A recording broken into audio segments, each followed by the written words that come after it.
Hello everyone, welcome to the channel Logistics by Mayuri Agrawal. Today we are discussing about evidence law, its history and its evolution with its sources. So basically evidence law कहाँ से start हुआ, क्या इसकी need क्या थी and all. So सबसे पहले यहाँ पर लिखा हुआ है the foundation of justice system is evidence law. ऐसा क्यों कहा जाता है? Because basically evidence law is for judges. It starts with the trial and end with the judgment. Evidence law को यूज इसलिए किया गया है, एविडेंस लॉ का पर्पस ही यही है ताकि फेयर ट्रायल हो सके. जो भी फैक्ट्स है या फिर जो भी डॉक्यूमेंट या फिर जो भी एविडेंसेस आते हैं, जो भी टेस्टिमनीज आते हैं, विटनेसेस आते हैं, उन सबको क्रॉस एग्जामिन किया जा सकते, उन सबको टेस्ट किया जा सके, उनको एप्रिसिएशन किया जा सके. Appreciation of evidences is a key. So defining evidence. So basically evidence का मतलब क्या होता है? Evidence is anything which helps us to back up और रिफ्यूट द आर्ग्यूमेंट्स. या तो वो हमारे आर्ग्यूमेंट्स को सपोर्ट करेगा या फिर वो हमारे आर्ग्यूमेंट्स को रिबट करेगा, रिफ्यूट करेगा, डिनाई करेगा.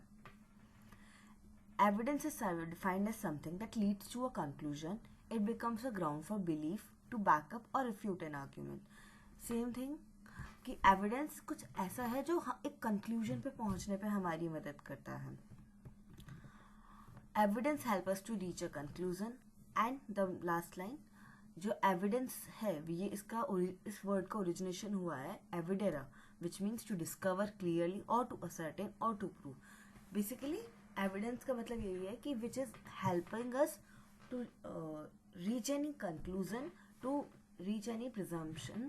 कोर्ट प्रिज्यूम करके चलता है टू रीच एनी कंक्लूजन कि ये चीज़ या तो सही है या गलत है. It should be accepted by the court और डिनाइड बाय द कोर्ट. इसे हम लीगल टर्म्स में देखा जाए तो रिलेवेंट एडमिसिबिलिटी के नाम से जानते हैं, पर इसको हम आगे डिस्कस करेंगे. सुप्रीम कोर्ट ने स्लेंडमा केस में बताया कि for a fair trial, proper evidence is very essential. And fair trial is related to Article 21. Fair trial एक right to life का पार्ट है. फिर आ जाता है classification of evidence, modern classification, जो कि आज हमारे जो एविडेंस एक्ट है करंटली भारतीय साक्ष्य अधिनियम में इस टाइप के एविडेंसेस एक्सेप्ट किए जाते हैं. Testimonial evidence, basically testimony of witnesses, जो विटनेसेस बोल रहे हैं, जो विटनेसेस ने देखा. Documentary evidence, documentary evidence basically कोई भी पेपर पे कोई भी एविडेंस, जैसे बिल्स हो गए या फिर कोई भी रिफाइल का रिकॉर्ड हो गया, पब्लिक रिकॉर्ड हो गया, anything like that. Demonstrative evidence, demonstrative evidence हो गए जो कि वो एविडेंस जो कि दूसरे एविडेंसेस को सपोर्ट करे. जैसे कोई फोटोग्राफ हो गई, फोटोग्राफ एक अदर एविडेंसेस को करॉबोरेट कर रही है, उसको सपोर्ट कर रही है कि हाँ ये जो टेस्टिमनी है, जो विटनेस ने टेस्टिमनी बोली उसका ये प्रूफ रहा, ये फोटोग्राफ रही. इसका एक बहुत अच्छा एग्जांपल है, कोई मर्डर हुआ, मर्डर के टाइम पे कोई विटनेस आया, विटनेस की टेस्टिमनी ली कि विटनेस ने बताया कि मैं तो वहाँ पे था ही नहीं, पर वहाँ एक फ़ोटो आ गई, एक फ़ोटो कहीं से डेवलप हो गई, वो सीसीटीवी कैमरा की हमने फ़ोटोज़ निकाली, उसमें दिखाया गया कि वो विटनेस वहीं पे खड़ा है. So that CCTV footage is a demonstrative evidence. फिर आता है real evidence, physical objects with evidentiary value. Real evidence means जैसे कोई 3D ऑब्जेक्ट्स हो गए, गन या फिर कुछ ऐसा murder weapon, anything like that, जो कि 3D फॉर्म में है, जो रियल ऑब्जेक्ट्स हैं. बेसिकली जो एक की आग में जल गए तो सेफ हो, आपने झूठ नहीं बोला, या फिर भूखे हाथियों के आगे मरवा दिया और आप बच के निकल आए तो आप सेफ हो. Basically it's divine test. But ये जो प्रैक्टिस है ये तीनों सर्वाइव कर गई, लेखी, साक्षी एंड भुक्ति. बट जो दिव्य वाली प्रैक्टिस है इट लॉस्ट इट्स सिग्निफिकेंस और अब ये प्रैक्टिस में है ही नहीं. नेक्स्ट इज लेख्य इज ऑफ 3 टाइप्स, राजसाक्षिका, सहसाक्षिका एंड असाक्षिका. राज साक्षिका बेसिकली पब्लिक डॉक्यूमेंट जो कि कोर्ट के क्लर्क ने लिखा है, फिर कोई भी पब्लिक ऑफिस ने दिया है वो डॉक्यूमेंट, तो उसकी एंड आज का यदि हम भारतीय साक्ष्य अधिनियम देखिए तो उसके सेक्शन 74 क्लॉज 1 में हम इसको देख सकते हैं कि जहाँ पे कोई भी पब्लिक डॉक्यूमेंट है उसकी लीगलिटीज बहुत ज़्यादा है। सहसाक्षिका कोई भी डॉक्यूमेंट है उसको वेरिफिकेशन की ज़रूरत है, it needs to be attested.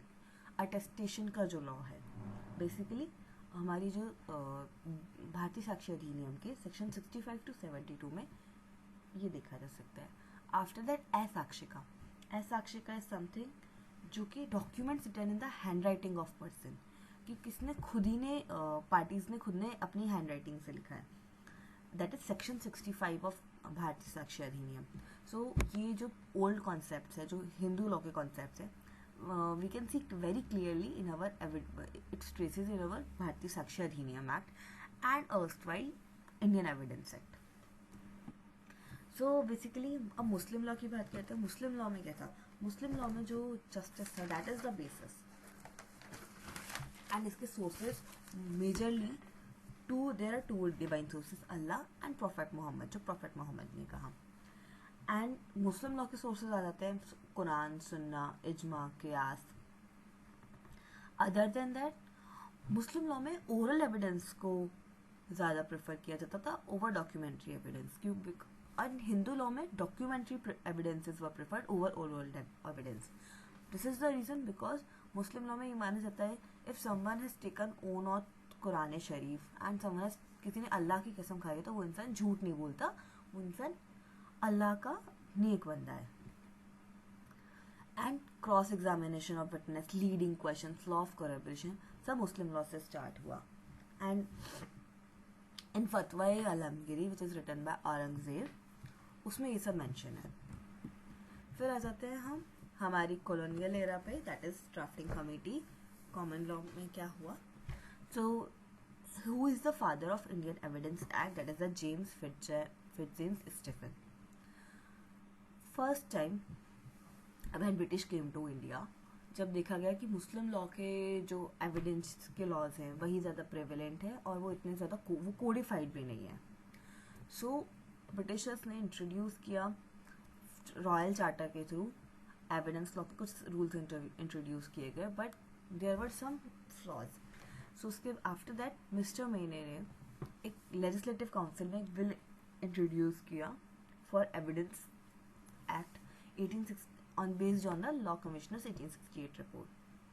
फिर उसको JF स्टीफन ने 1871 में एक प्रॉपर बिल इंट्रोड्यूस किया about Indian evidence act with remove all the lacunas जो हम आज भी फॉलो करते, अब we follow till 30th June 2024 sorry. Then the bill was passed by the Imperial Legislative Council and received the assent of Governor General on 15 March, and the Indian evidence came force on 1st September 1872. Then this is the story of our Bharatiya Sakshi Adhiniyam. Reform process was initiated on 7 September 2019. Home ministry ने सबसे पहले parliament में introduce announce किया कि we will bring some new laws replacing IPC, CRPC in evidence. This is something that we all know. Then नवंबर में parliamentary की standing committee को report submit हुई, फिर रिवाइज बिल हुए थे। प्लीज़ ध्यान रखिएगा कि जो भारतीय साक्ष्य अधिनियम, भारतीय नागरिक सुरक्षा संहिता और भारतीय न्याय संहिता, इनके 2 बार बिल्स आए हैं। पहले अगस्त में आए थे, फिर उनमें there are various flaws in it, बहुत ज़्यादा गलतियाँ थी, उनको टेकन बैक कर लिया, विदड्रॉ कर लिया गया। फिर 2 रिवाइज बिल्स पास किए गए थे, रिवाइज बिल्स आए थे, वो वाले बिल्स पास हुए हैं। सो रिवाइज बिल्स को प्रेसिडेंशियल असेंट मिली थी 25 दिसंबर 2023 and it came into force on 1 जुलाई 2024। There are some points to remember कि एविडेंस सिर्फ फैक्ट्स के लिए रह सकते हैं, ठीक है? We cannot presume evidences. Evidence trial के साथ स्टार्ट होता है and ends with the judgment. The most adjective means here is procedural. The most procedural law is Evidence Act. Dying declaration is also a creation of Hindu law. Basically जो dying declaration का concept है, we will study in further videos what is dying declaration. कि कोई भी person यदि कोई मरते वक्त बात बोल रहा है, he is on death bed और वो कुछ कह रहा है, तो ये कॉन्सेप्ट भी हिंदू लॉ का आया हुआ है कि वो झूठ नहीं बोलेगा, वो कुछ गलत नहीं बोलेगा. उसके एविडेंस को, उसकी जो टेस्टिमनी, जो भी उसने कुछ कहा है, उसको as a witness, as an evidence count किया जाता है. So thank you for watching.